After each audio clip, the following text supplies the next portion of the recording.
Yo, hope you're doing well. I actually just gave myself a haircut for the first time in my life. Really leveraging this quarantine to step up different skill sets. But what I want to talk to you, whoa, that bird is going ham right now. Should have seen it. It's in a rush right now. But what I want to talk to you about in this video is waking up, right? Waking up is something that we have the opportunity for right now. Waking up is something that is happening on a grand scale right now, because like I've talked about in previous videos, crisis is both danger and opportunity, right? The Chinese know this. Their word crisis literally combines these two words, danger and opportunity, right? And even though right now it's a lot of changes happening place, there are a lot of shifts taking place, there's a lot going on behind the scenes, beyond what meets the eyes, beyond what you see on mainstream media, right? And what if we could go inside and use this as an opportunity to really wake up, right? What do I mean by this? What do I mean by waking up? And really it points back to the Matrix, right? Which I really love, which I really think is a perfect metaphor for the human experience that we go through right now. Because on one level we have Neo, right? Neo, the protagonist, who knows that there's something off. He knows that there's something more than what meets his senses, right? He knows that there's something going on which he can't quite put his finger on. And then he comes across Trinity, he comes across Morpheus, and Morpheus tells him that the Matrix is the world of illusion that has been pulled over your eyes to blind you from the truth, right? So it's a perfect metaphor, because once Neo wakes up to the reality, once he sees the Matrix for what it really is, then he begins to explore and develop aspects of himself which he never even knew existed, right? At the start of the movie, he has the same exact potential, right? But only after waking up does he wake up to his real potential, his real capability to actually create some massive impact in terms of his expression and how he goes about his life, right? It's a crazy metaphor. If you haven't checked out The Matrix, definitely do so. It's like my all-time favorite movie, because like I said, it's a perfect metaphor for what we're experiencing right now, especially during the situation that we're in right now, right? So it's the world of illusion, right? Now, what are the illusions? Okay, there are a couple of main illusions that hold a lot of us back, and it's something that we constantly have to keep an eye on. Otherwise, we're going to get trapped in it. And then once we get trapped in it, we begin lowering our vibration to the vibration of fear, to the frequency of scarcity, right? And that is something that holds us back from our fullest expression, okay? So first and foremost is the illusion of thought, okay? I remember when I was first going through my awakening experience and realizing that I'm not my thoughts, realizing that my thoughts are something that I have, my thoughts are something that I'm experiencing, but they are not me, right? And this is something I've talked about in a lot of videos, but it is essential, right? Even though intellectually you understand that a vantage point is a prerequisite for perception, right? You need to be outside of something to perceive it, right? You can't see your own eyes in the mirror because your eyes are what allow you to see. So understanding that you are not your thoughts is very different from actually knowing it, from actually being outside of your thoughts, right? So taking some time out in your day, every single day, whether it's morning, whether it's night, whether it's morning and night, whether it's like 3 or 4 times a week, or whether it's in your moment to moment life, right? Obviously we start at one point and then we elevate and elevate and elevate and really embody that as a state of being, whereby we grow the distance between who we are and our thoughts. We grow the distance between the thoughts passing like clouds in the sky and us developing an identity as the sky that are watching the clouds go by. The more we can do this, the more we can distance ourselves from our thoughts, the more we can use our thoughts rather than be used by our thoughts, right? If you were to take every single one of your thoughts in your mind right now and put them on a hard disk, and me and you were to sit down next to each other and we look through those thoughts, how many of those thoughts do you actually think originated from the source? How many of those thoughts were planted inside of you from society, from parents, from schooling, from the dribbles and dribbles of information that you picked up since childhood, right? It's really an important point to consider, because so much of what we think is true is actually not something that we questioned. It's something that was planted there in our subconscious when we were little kids, and we just went throughout our lives reinforcing those beliefs, because whatever you believe, whatever your thoughts are, then we have a confirmation bias for it, right? It's called the brain's reticular activation system, your RAS. Okay, look it up. It's basically like whatever you focus on, that is what you end up seeing, right?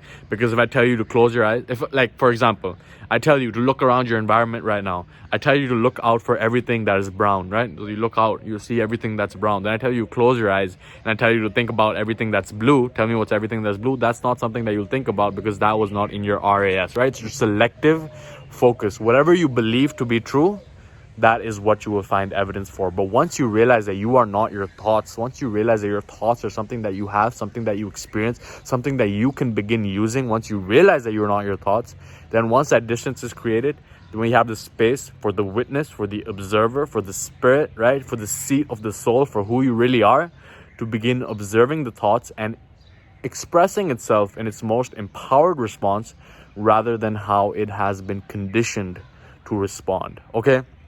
Now, the second illusion is the illusion of your identity, okay? This is something that held me back for a long time, but I tell the story of how when I was 18 years old, I thought that I was shy, introverted, had social anxiety, and not good at meeting people, right? And by some blessing in disguise, I ended up taking a trip to Amsterdam. I was supposed to go with my cousin, but he bailed on me last minute, but I had already made my bookings. And when I made that trip, I actually thought I was shy. I thought I was introverted. I remember my heart beating out of my chest the first time I went up and would talk to someone.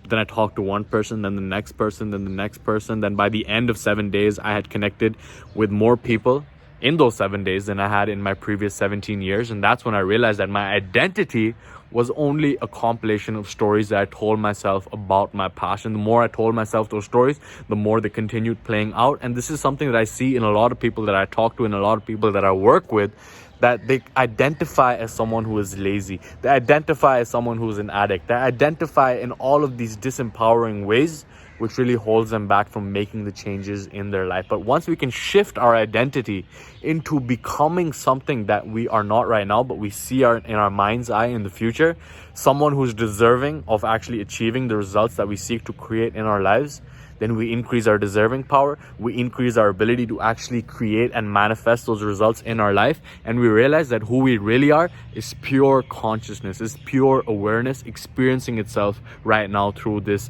human body that you have right now, right? It's just your pure awareness, pure consciousness. We are all each other living different lives, right? It's the same awareness, infinite awareness in the sea of infinite awareness that is being manifest into matter right now through your expression.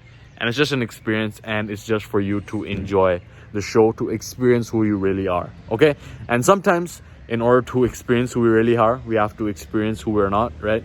Because you can't have the light without the dark, and we really have to tap into that dark side of ourselves as well, right? To integrate the shadow so that we can express our fullest version, right? Because it's not about suppressing the dark side, because if we suppress it, if we repress it, if we escape it, then eventually it will tend to express itself in some way, shape, or form, and it won't be the right way, right? And that is when we don't have an integration of the shadow, right? Carl Jung has a great quote on this, and it's a haunting quote, really. And he says that no tree can reach to the heavens until its roots reach down to hell, right? So it's about integration. It's about understanding that your full self, your whole self, is that of a combination of your light and your dark, right? We have this conception in society where we're trying, no darkness, only light, love and light, nothing else. But the darkness is also something that we must integrate to become who we really are, okay? Now, the third illusion that really holds us back from growing, from learning, from developing, from becoming more in our lives is the illusion of knowledge, right? Because as the Stoic philosopher Epictetus says, he says that you cannot learn that which you think you already know. For a long time, when I was a kid, I thought I knew everything. I'm like, yo, I'm like the genius over here. I know everything. I know how life works. But now in my journey, I realize that the more I learn, the more I grow, the more I develop, the more I realize that I have only glimpsed but the tip of the iceberg, right? Realizing that life is just one continuous journey of learning and growing and developing and becoming more, right? Because your potential is unlimited, right? Because there's no way, there's no algorithm, there's no prediction mechanism that can be used to predict what you are truly capable of, right? What is your true potential? Because the more that you become, the more that you are, the more that you are, the more you have yet to be, and on it goes, right? That's why we have a potential, we have this propensity to really become limitless, but it only occurs when we can let go of these illusions that hold us back from expressing who we really are, right? That's why Socrates says that the only thing I know is that I don't know, and Confucius says that true knowledge is to know the extent of one's ignorance, right? The more you are on this journey, the more you realize that you have yet to discover so much more, right? Now, another illusion that holds a lot of us back from seeing and waking up to who we really are is that of the illusion of control. Okay, this is a huge one because, you know, we tend to try to control factors that are outside of us. We tend to expose our mental bandwidth to all of these outside factors that we are definitely concerned about, but that we don't have an influence over. Okay. So understanding that there are factors within our control, there are factors outside of our control, right? What is within our control is our own thoughts, our own behaviors. And really, we don't even know if that's within our control. Like, I love what Viktor Frankl said in Man's Search for Meaning. He survived like 5 different concentration camps. He said that the one last freedom, right? Once everything has been taken away from you, once anything has been taken away from you, the one last decision that you have to make is choosing your attitude in that given situation, right? So letting go of the need to control the outcome and only focusing on the process that you have control over right now, right? You might have the goal, I want to lose 100 pounds, but I mean, yeah, sure, that's a great goal. I mean, definitely essential for you to become the best version of yourself, but what you have control over is what you eat, what you put inside your body, how you move, right? Once you focus with the process, then the results take care as a byproduct of that. And this is huge, and this is some concept that I've thought about a lot. It really applies in every area of our life, right? Because when we get concerned too much about the outcome, then we might be focused on vanity metrics at the end of the day, right? Because if you're focused on making money, on chasing those paper bills, right, and not focusing on the cause of that money, right? Money is a result. What causes that result is providing value to the marketplace, right? Money is nothing more but a tool of trade, right? And the more we can actually focus on creating what money actually represents, which is value in the marketplace, the more we can make that shift, right? From chasing those paper bills, from forcing it. Yo, I need that money. Money in itself is nothing, right? It's just exists in the mind. Like, it's just paper. It's not even backed by the gold standard anymore. It's just the government needs more money. They just keep printing more money, right? So understanding what causes that money, right? And then we can get to the root cause and take care of the byproduct in itself, right? It's the same thing with health. It's like, I remember I was focused a lot on looking good, and I was focused on bicep curls and bench press and crunches and all of this stuff, and going to the gym 5 to 6 times a week and doing all of this stuff as this motorbike goes by in my video. Hopefully it goes by soon. But I was focused on all of this vanity, right? Looking good. I wanted the abs, I wanted the biceps, and even though I was able to develop a body that by conventional standards what you would say it looks good, at the end of the day I ended up getting injured because I actually was not functional, right? I had tight hips, I had tight hamstrings, I had tight quads, I wasn't working mobility, and even though I looked good, I got injured. I was in the bed, right? And rather than that, now I've shifted on to focus into, okay, yeah, of course I care about how I look with my shirt off in public, but that's not my primary objective, right? My primary objective is to narrow down and focus on what is within my control, how my workouts are, consistently improving my mobility, my flexibility, my durability, right? All of these aspects combine what the human body is capable, not just how it looks, right? And then as a natural byproduct of that, I'm looking better now than I've ever been before. Even though that's not my main focus, I'm focusing on the cause, which is actually being functional, which is actually being strong, and then my body is a natural reflection of that. Okay, now the final illusion, and this is definitely an illusion that really is something we're all experiencing on a global scale right now. It's something that is holding us back. It's trapping us in that lower vibration. It is the illusion of fear. Okay, someone once said that fear is false evidence appearing real, but at the end of the day, what is real, right? I mean, nothing is real other than what is always real, which is right here, right now, which is the reality that we are all going the same way, which is the reality that we all came from the same place, right? Which is the reality of unity, right? We all came from the same place. We're all going towards the same place. But what fear really holds us back from is expressing who we really are, because fear of failure, right? Fear of what other people will think of us, fear of the consequences. Like, if you know what is right for you, if you know that this is the right thing, this is why I came, I'm here to make music, I'm here to create that podcast, I'm here to write that book, I'm here to create that art, but you don't do it, it's because you have been conditioned with this illusion of fear, right? fear of rejection, fear of what other people will think of you. But what is there really to fear at the end of the day? What is there to fear, right?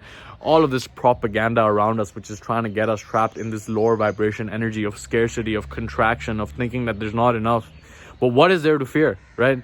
Because even right now, it's like when you're in fear, you're trapped in survival. You're trying to survive, right? I'm going to survive. But at the end of the day, you realize that there is no surviving, right? We're all going the same way. There's nothing that we can do about this inevitability of death, that we're all going the same way.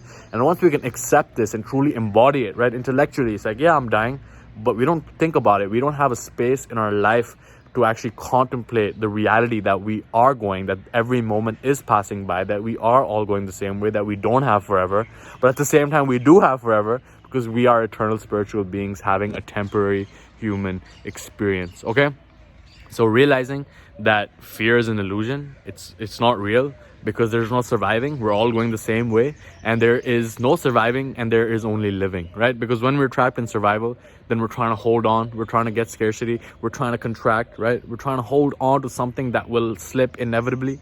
So once we can realize this, the more we can embody it, the more we can realize that there is no surviving, there's no getting out alive, there is only living, right? In the brief span that we've been given the privilege of experiencing right now, right? It is a privilege to be alive. Like the mere fact that you're even watching this video, the mere fact that you're even alive, the mere fact that that one sperm cell out of the hundreds of billions from your dad went and created who you are right now, right? Gary Vee talks about this a lot, how it's like a 1 in 1 trillion chance for you even being alive right now. So cherish this opportunity, be grateful. Don't be blinded by illusion, and wake up to who you really are, so that you can begin expressing who you really are. The more you express who you really are, the more you give others the permission to express who they really are. And the more we can all wake up, this collective awakening that we are all going through right now, the faster we can accelerate it, the more we can let go of this fear mongering, the more we can let go of everything that doesn't serve us, and the more we can become and express who we really are. Okay? So I thought it was good. I was gonna say just a quick short video for you, but it's like coming up at 17 minutes over here. Just felt like I had to share this message with you right now, but I hope that you got value from it. This has been Mo, and I will see you in the next video.